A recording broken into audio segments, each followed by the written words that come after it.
Ka ndryshuar, por në sensi negativ. Negativ. Pra, kryesisht në sjelljen e drejtuesve të mjeteve.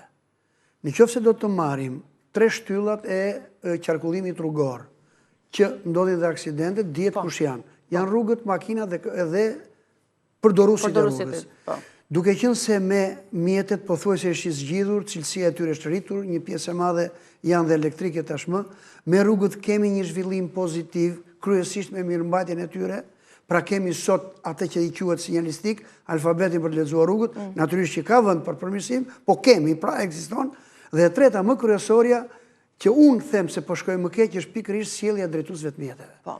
Dhe sjellja e drejtuesve të mjeteve dhe përdoruesve të tjerë të rrugës, të mos ja shkalojmë, këmbësorët, biçiklistat, motomjetet, këto monopatinat ka mendimin e prerë, që sot këto duhet të ndalohen derisa të përgatitet të përgatiten ligje dhe akte nënligjore, të cilat ose do ta rregullojnë situatën, ose të mos lejojnë fare.